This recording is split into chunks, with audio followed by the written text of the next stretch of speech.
Hello everybody, welcome to Curail Listings. I'm your host Prajwal Hania, and on this episode we are going to take a book called Purple Cow written by Seth Godin. Basically this is an ebook that I have read. Let's explore what's in this book.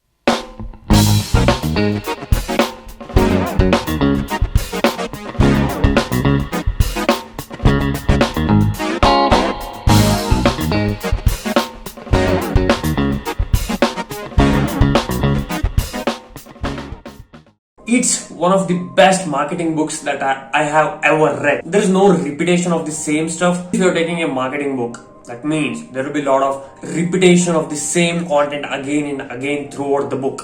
That makes you feel annoyed. This book makes it unique. There is no repetition of stuff, and within the book there is a lot of case studies, which is really wonderful. I'm not going to take a lot of case studies. I will explain you what are the important concepts what I got by reading this book. As it's a marketing book, before getting into it, I want to explain you what are the 4 basic P's of marketing. It's product, pricing of the product, and next comes the promotion, and then where do you place the product.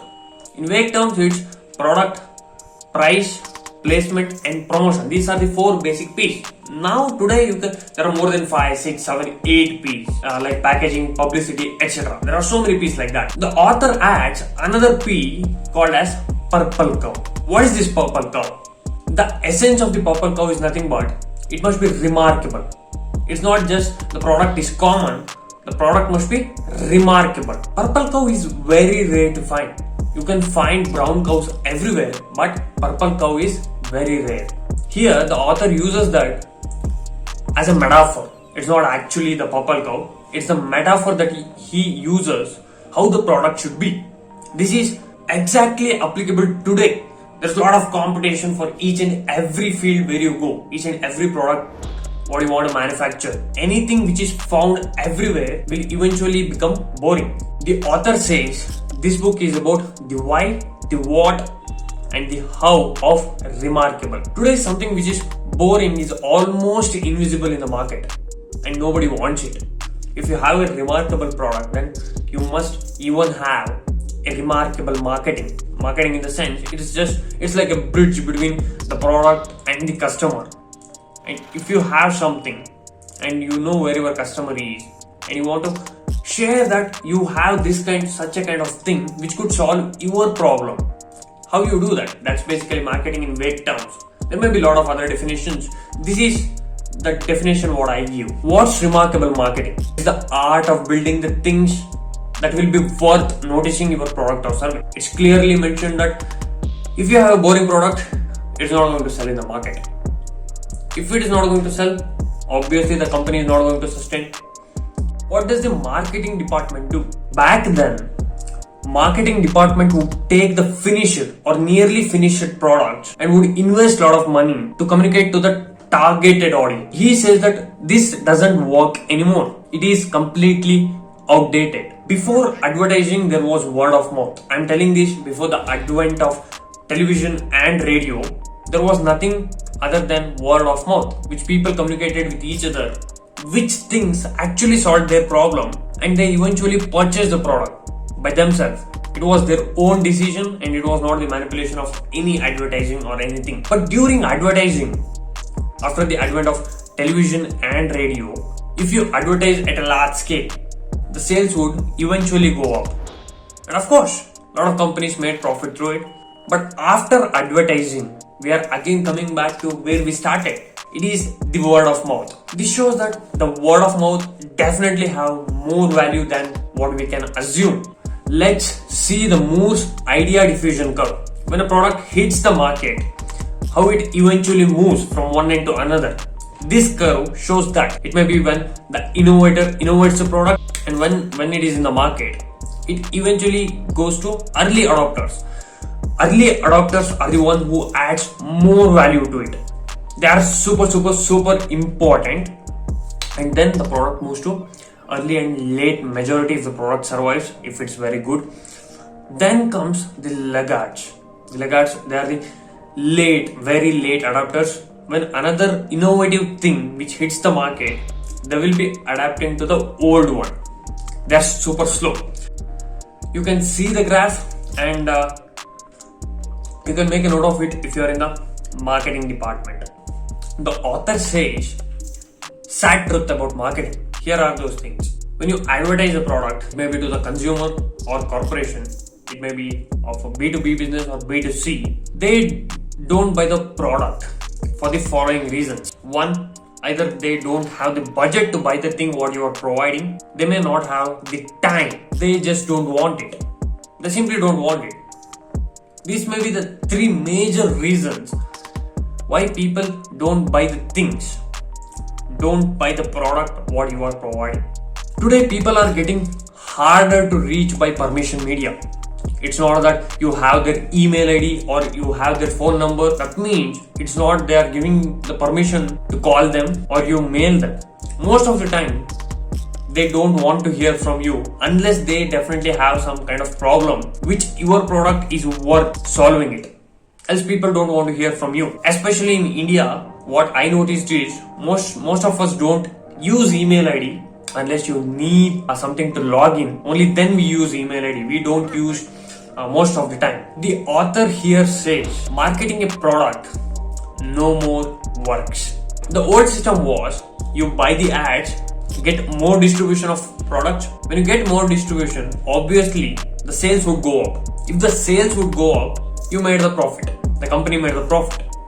Because as the internet has hit the market, as we are all using it extensively, it's not possible to reach through traditional media. Targeted ads may definitely work when you do it for a longer period of time. As majority of the youth are spending their time on the internet, like I spend most of the time on the internet. I don't watch traditional media. Once in a while, maybe once or twice a month, I watch television. That's it.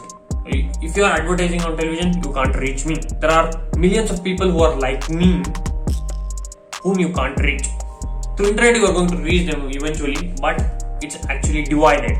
Unless the consumer wants to buy, it's going to be tougher. What was the old rule? Old rule was create a safe and ordinary product and combine them with great marketing. That's what the author says. What is the new rule?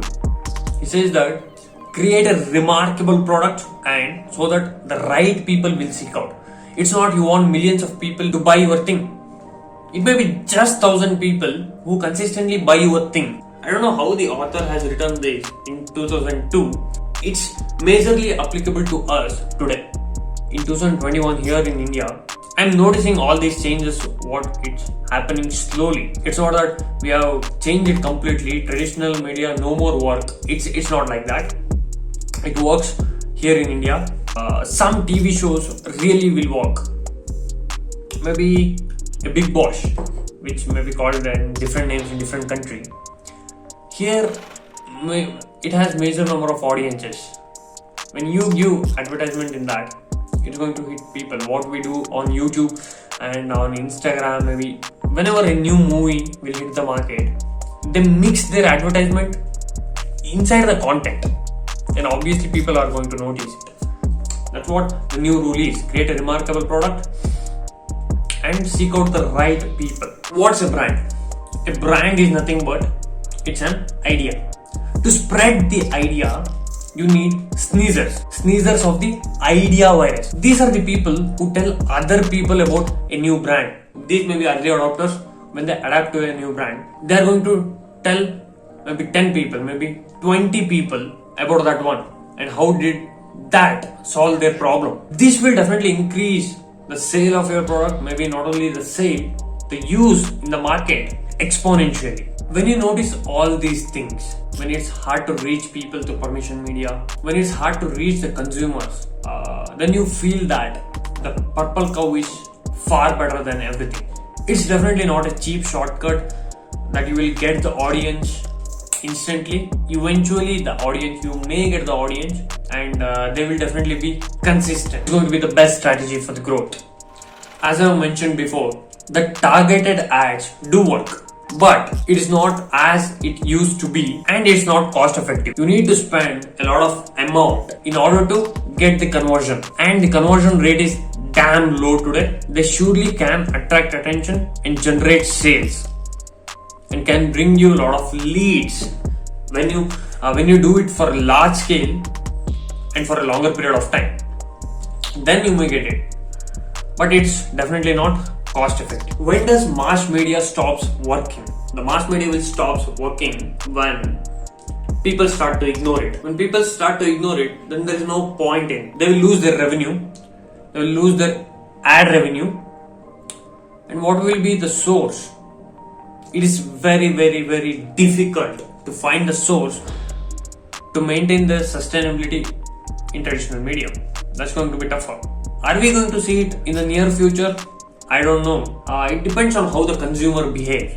That's why he's telling that the mass media stops working when consumers or when people stop watching it.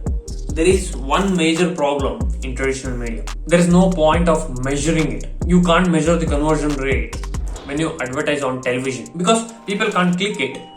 At least on social platforms, people will click it. You will get the metrics. What's the click-through rate? What's the number of impressions?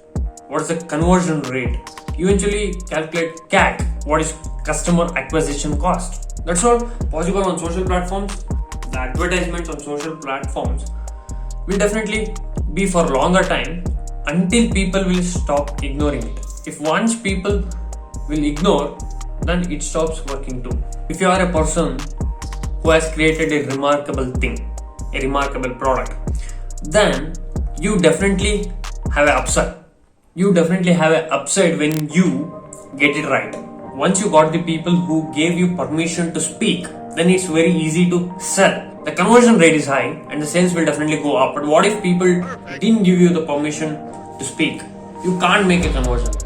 Is there any foolproof way to create a purple cow product? Definitely not. Nobody can know it. He says that there is no plan for a purple cow. The system is very simple. To keep challenging the same product again and again, keep iterating it and knowing what the consumer really want. That may be the only one strategy what you have to create a purple cow product. It is the process that organization discover eventually, it may be intentionally or accidentally, that makes their product remarkable. It's the process. At last, I got one super interesting definition and I'm going to end this video with that definition. What was marketing?